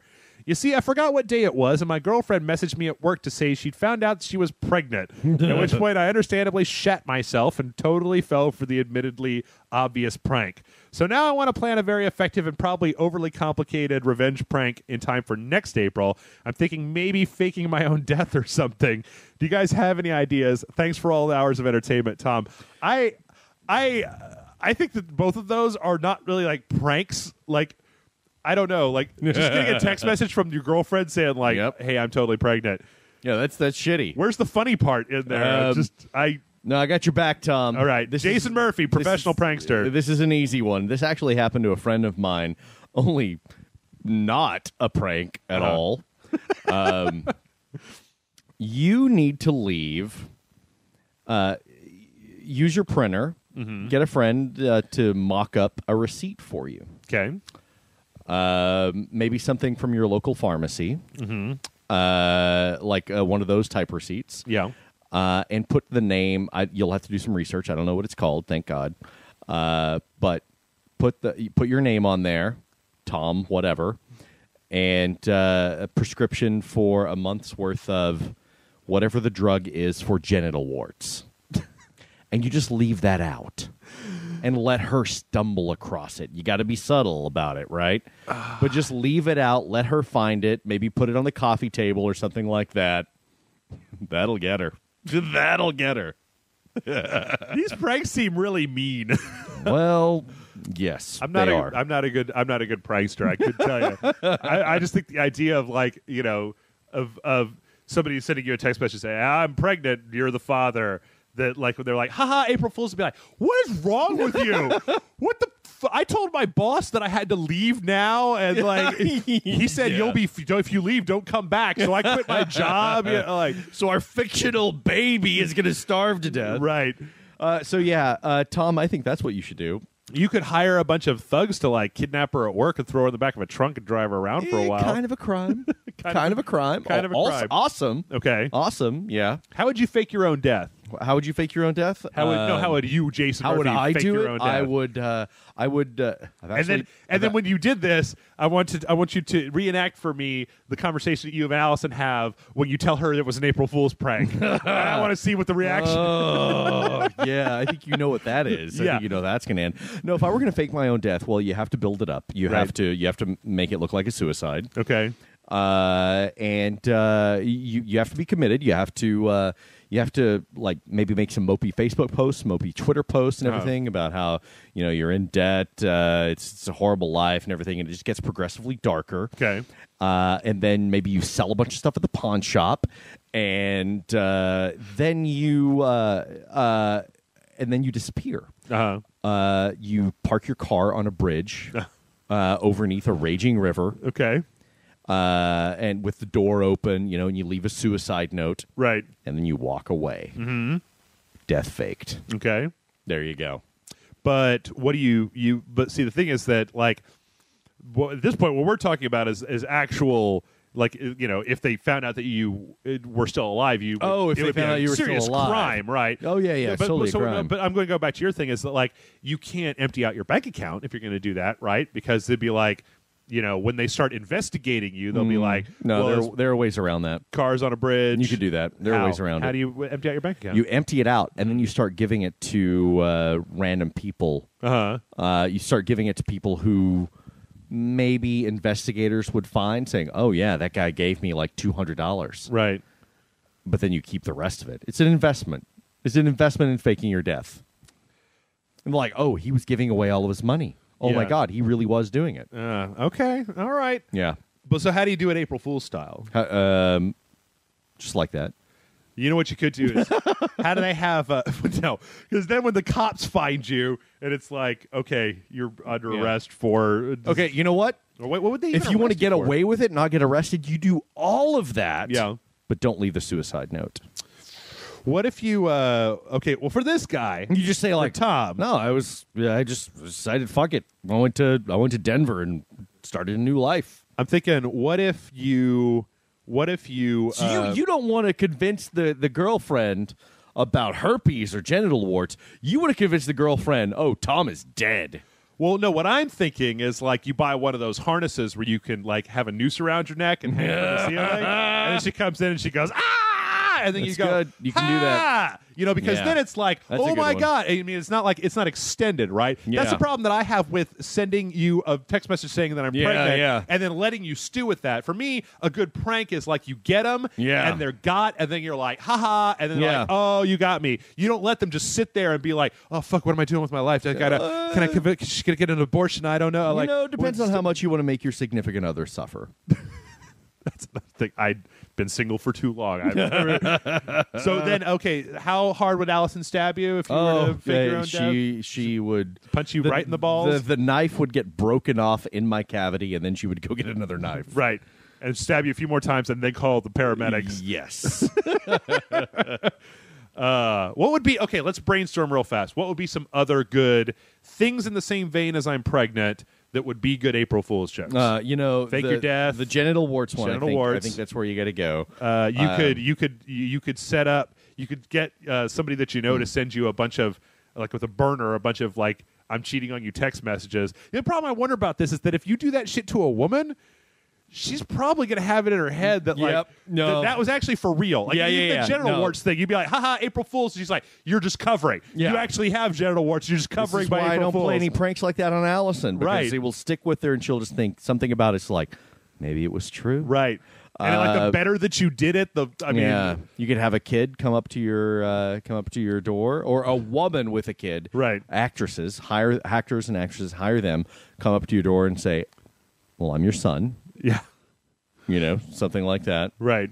But once again, all of these things are just going to make her paranoid forever then, right?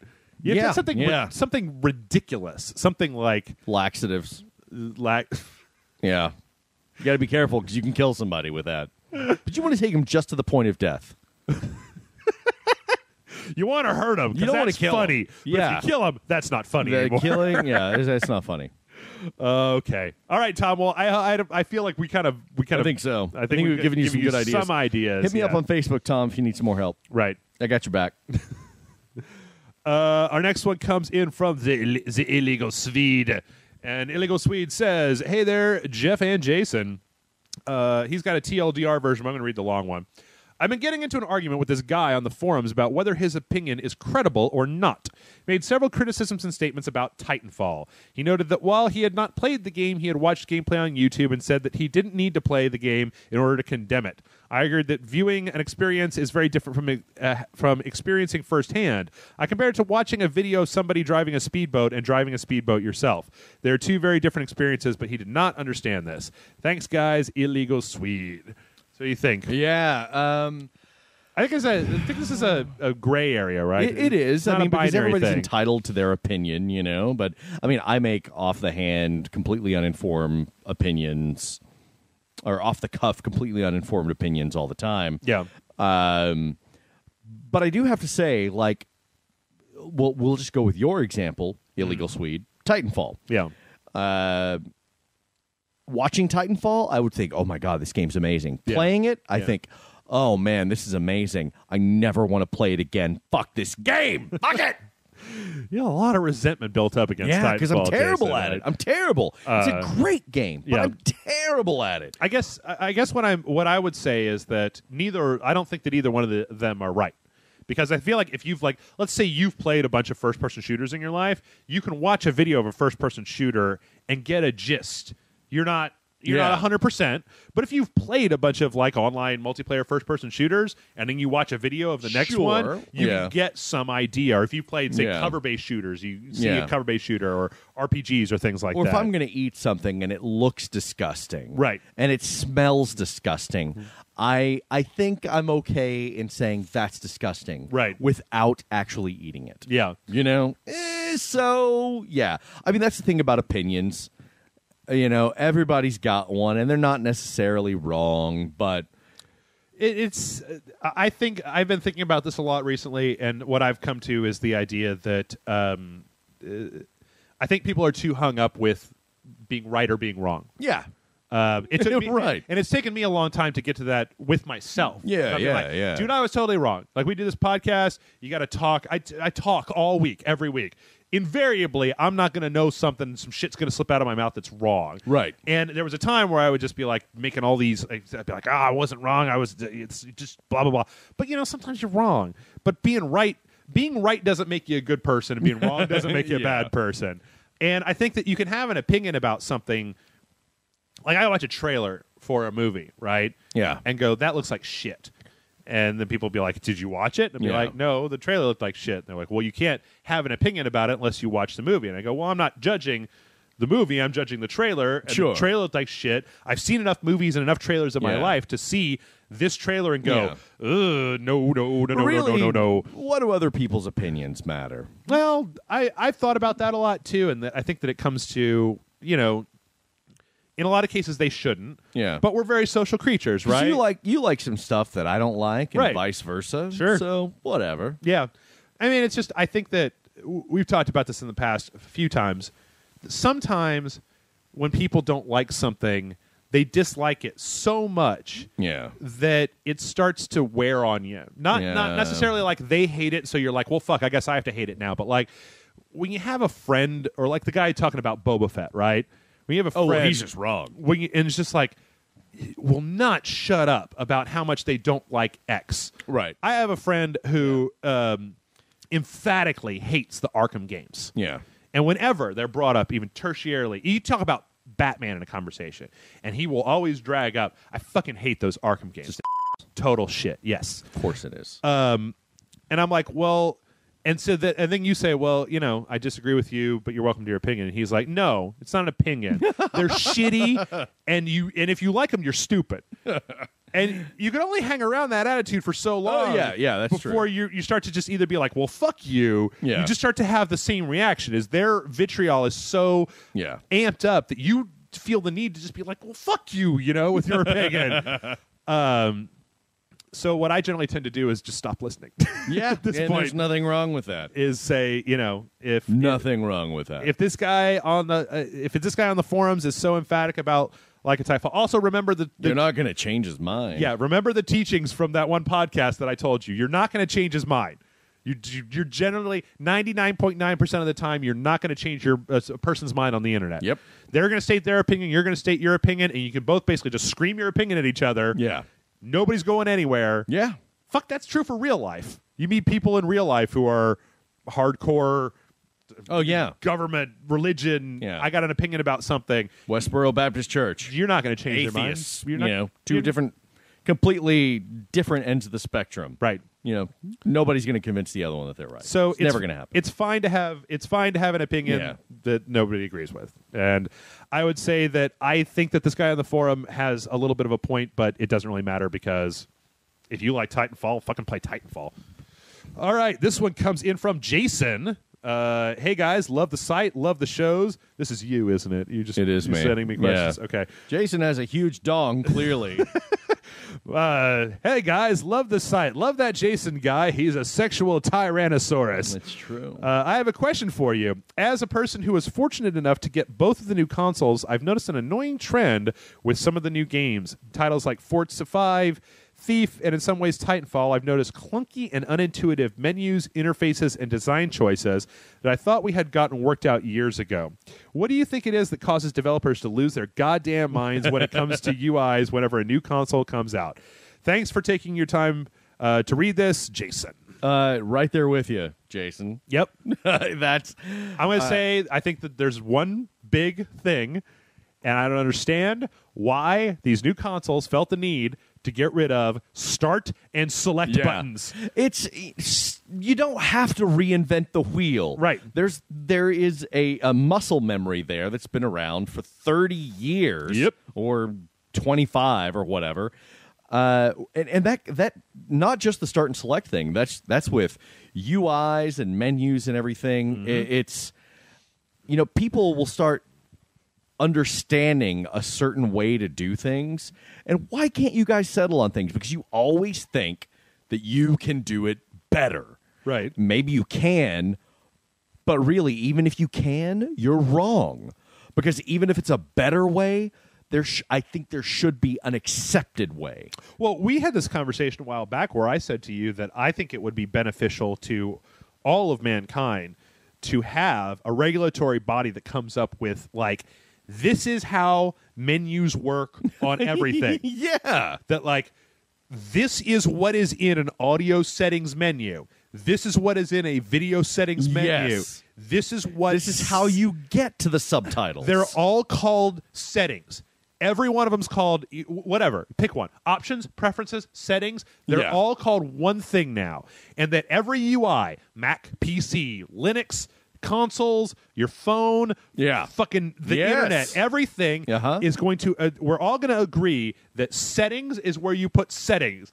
It's not preferences, it's not options, or maybe it is, but there's one common language. Because half the time, especially back when I was doing technical support and when both computers and the internet were starting to become more and more sophisticated, one of the reasons that my parents and people who weren't big computer users had such a problem was because every time it's different. Yeah. Android different than iOS, different than Windows, different than look at phones. And what custom UI are you going to have on there? And I think that there's some merit to be had. And I'm generally not in favor of the homogeneity of culture. But how about this? Yeah, every developer can do their own UI or whatever, but you have a setting that you can switch to that is the universal UI. That would work. Yeah, sure, that would work. Right. I think that, I noticed when I was playing Grabs. I know that's Pollyanna and never going to happen. Oh, sure. Well, none of this is ever going to happen, but I figure right. This is the show where we can just be like, another thing is I think that dinosaurs with jetpacks. That's a great idea. But I think that a lot of it came into, on the Xbox One controller, right? They don't have any letters, the two buttons are the line like menu and then the window on window button. And so it'll say press the window on window button. And it's like, what was wrong with start and back? What was wrong with start and select? Right. Like, why did start become options? And then on the PS4 you get in this whole thing of now you got the touchpad in between those two. I think that it's just growing pains and eventually we'll figure it out. But never underestimate the power of Microsoft to make bad ideas when it comes to UI reality. True. We talked last week, I guess, about remember the blades and how wonderful the blades on the 360 were versus this horrific Kinect swishing back and forth bullshit. I think that a lot of the stuff now, tablets are to blame.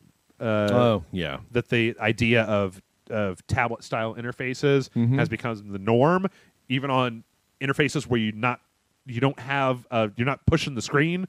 Like you look at the Windows 8 start menu. Oh yeah, it looks like a tablet menu. Right, where you're just like, well, if I have a mouse, why the fuck do I need this thing filling up my whole screen? Like this is for people that are punching their big fat fucking bacon fingers onto the screen. Yeah. And I've got a tiny little mouse pointer. Who gives a shit? Exactly. So I think it'll end up working itself out eventually. So there you go, Jason. Next one is from Kevin. Kevin says, hey guys, Kevin from Ireland here. I've been saving some money for a while now, and I'm nearly ready to build a gaming PC. I plan to spend 1,200 euros, approximately $1,650, so it should play new games on high settings for a good 4 years, if not more. Some of my console gamer friends say I'm wasting my money and should buy a console. Coming from a bunch of guys that only buy FIFA and Call of Duty every year, I tend to ignore them. How do you guys feel about PC gaming versus console gaming, or is it a stupid argument? If this doesn't make any sense, sorry, I'm pretty drunk writing this. No, I think this makes plenty of sense. Yeah. Also, we speak drunk. Yeah. Rage on and stay classy, Kevin. How have you, it's been a while since we've come back to this. You've seen the new consoles. You've seen my gaming PC. Where do you stand now? I still think that at this point, I still think there are merits to both. To both, yeah. Yeah, there aren't as many games that really benefit from you playing them on the PC right now. For the moment, yeah. Yeah, for the moment, right. Right now, you don't see a lot of RTSs. You don't see a lot of MMOs. On the consoles. I'm sorry, on the consoles. Okay. Yeah. I was like, so you're talking about PCs. I was like, I'm sorry. Yeah, huh? that was poorly spoken. So yeah, but you can get like now people can get a badass computer and go and load up Skyrim with all the mods and the texture mods and everything, and make it look amazing, better than it ever looked on the 360 or the PS3. Mm-hmm. But and there are going to be some games coming out that are going to look better on the PC. There's just less stuff that's exclusive on the PC that you can really maximize on the PC, because I think most developers are writing writing code specifically for the consoles and then translating it. I would say that was true to a certain degree, but I feel like it's a lot different now. Especially due to the fact that with the next gen consoles out, they're all x86 architecture. That's PC architecture. Is that they're essentially writing the same game for PS4 as they are for the PC with some different tweaks on it. The way that I've always looked at it is it depends on there's a trade-off. When you build a PC and you're running a gaming PC, you have a device that requires more maintenance than a console. Yeah. Console, you plug it into your TV, you fucking go, right? Your console doesn't get viruses. Your console you don't need to clean out the fans or whatever. Your console, you just turn it on, it goes. And it's going to go at the same rate, whatever. Now, the PC, you're going to have to dick around with it a little bit. It's probably going to... But the benefit that you get from that is that things are probably going to look better. You're going to be able to do higher resolution textures, Steam, and the Steam sales, all that stuff. So it's a trade-off. If all you want to do is play FIFA and Call of Duty, of course you buy a console. Sure. Just shove that thing in the wall, and then once a year take the one disc out and put the other disc in, and boom, you're good to go. But if you're really looking like, a lot of the indie stuff that's on Steam, a lot of stuff like the Oculus prototype, you can't use that. There's experimental hardware they're putting out. Actually, there was a story last week, I believe, where they said they're putting out a Kinect for the new Kinect version for the PC, which I don't know if you knew this, but the old Kinect, I think there was a separate PC version, and people hacked a whole bunch of different shit that you could do with it. Oh, okay. Because when you give that stuff to the mod community, there's like, woo, let's do this. Run riot with it. So there's always going to be the PC, I feel, is always going to be like right out on the forward edge of what's new and cool and hot and stuff like that, because you can always write some crazy shit for the PC and hack it into whatever you want.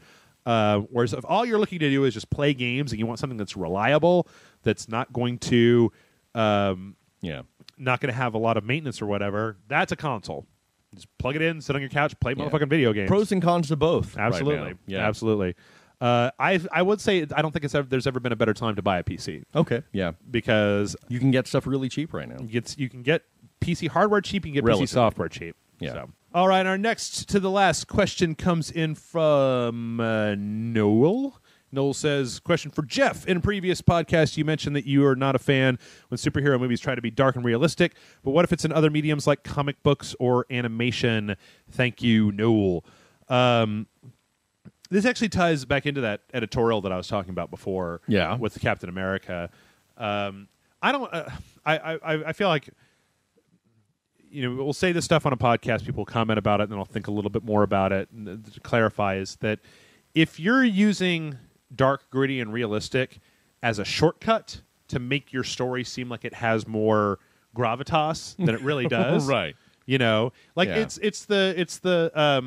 It's one of the common reasons that people don't like the woman in the fridge trope, right? Is that you've done this horrifying thing, or when the Sue Dibney, Dr. Frost, Dr. Light, raped in the Infinite comics. Crisis, It's like if there are terrible things, they're terrible realistic things, but if you're using them specifically to elicit a response insteed of storytelling, then that's where I kind of have a problem. Well, then there's good storytelling, and then there's gimmicks. Right. That's. But his real question is, what if it's okay? You don't like superhero movies try to be dark and realistic. I don't think that's necessarily the case. I'm okay with a dark and realistic superhero story, but I don't like it when they try to take an existing character who's not dark and realistic and then try to make him all grimdark. That's Like I'll give you an example. I'd much rather watch Superman 2 than Man of Steel. Like Okay. if you said, Sure. here's Superman 2, here's Man of Steel, I would prefer to watch Superman 2 because I like that movie better than Man of Steel. Yeah. Now, as far as the other mediums like comic books or animation, sure, same thing. I mean, and that's the thing is, I don't even have any. Like I've said it before when I talk about Dark Knight and the Nolan Batmans, is that I like those movies. Yeah. I just don't like them as much as everybody else seems to. Yeah. And there's a difference between not liking and hating. And so I feel that if you use that stuff effectively, like I thought it was very effective in a lot of the Nolan movies. Yeah. It's just that I like my superheroes in a specific way. So to answer his question, I generally tend to.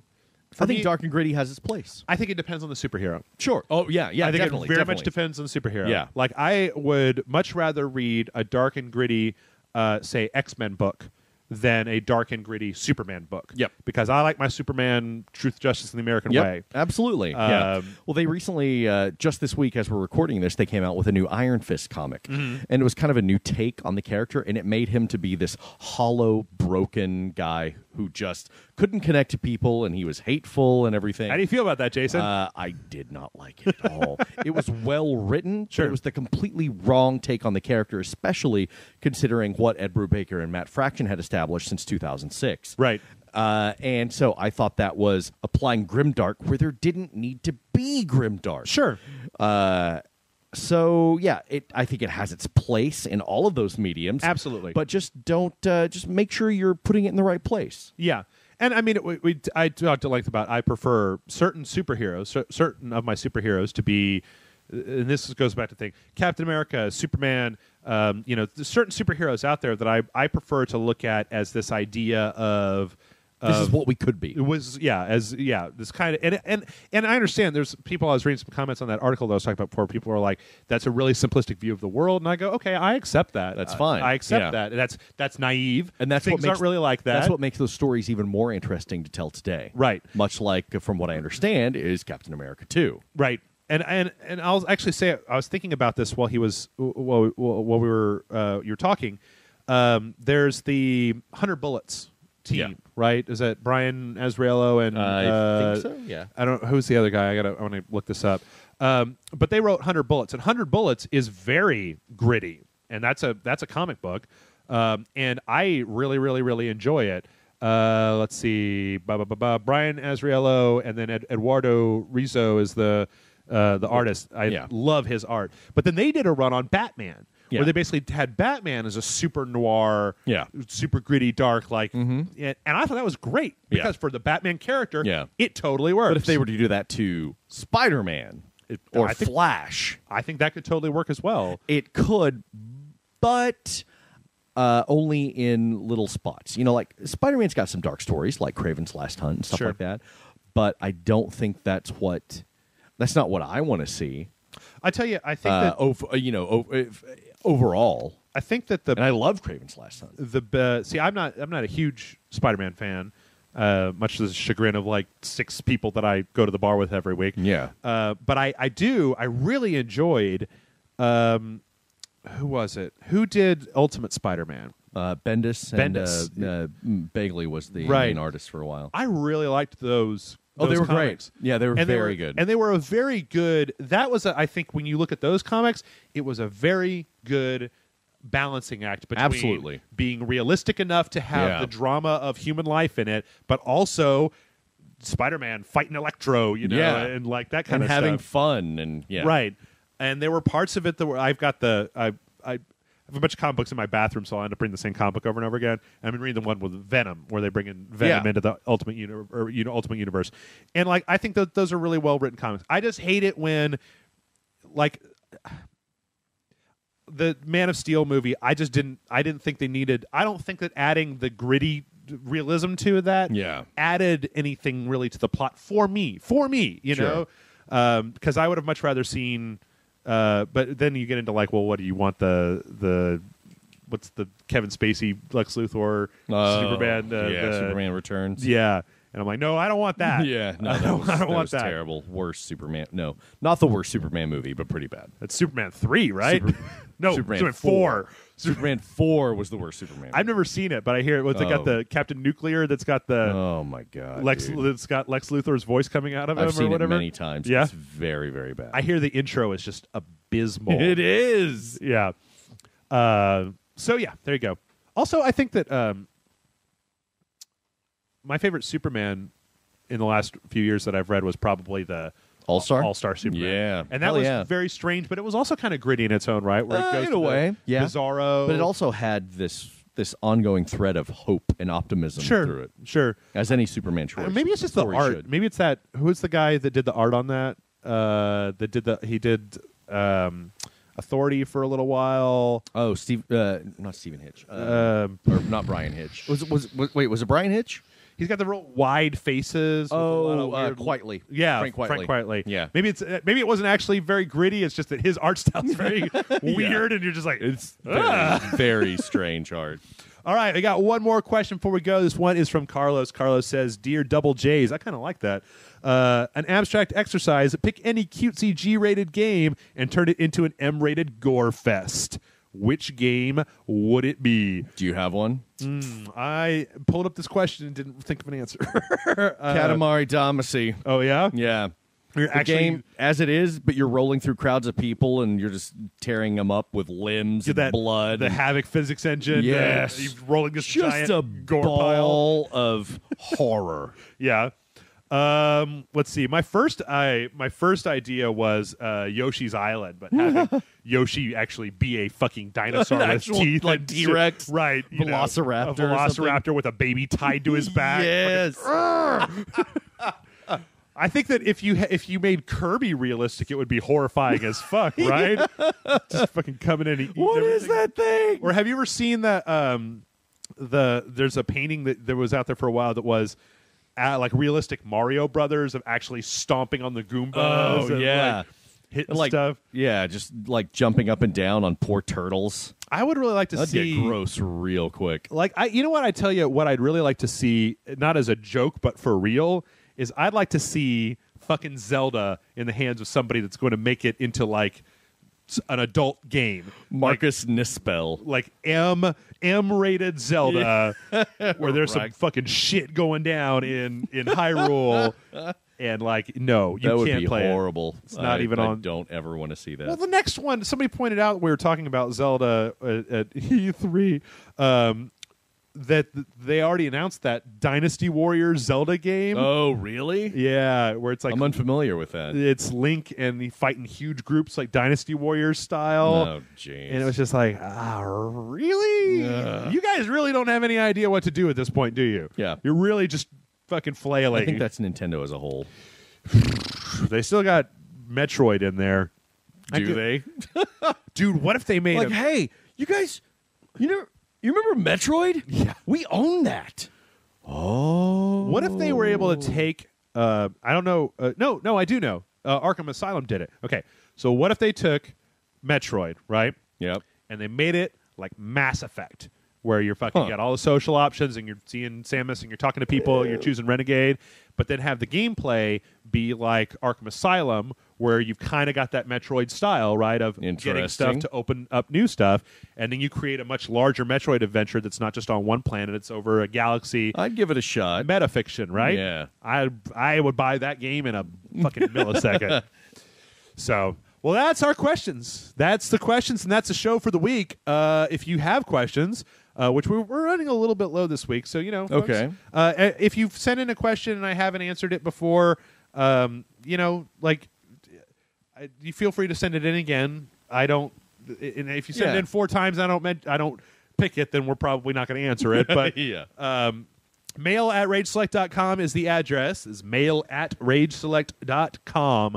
And I think that's about it. So we're out for the week. Do you have any words of wisdom for our viewers as we go off into the night? Avoid the sex juds, kids. Stay far, far away.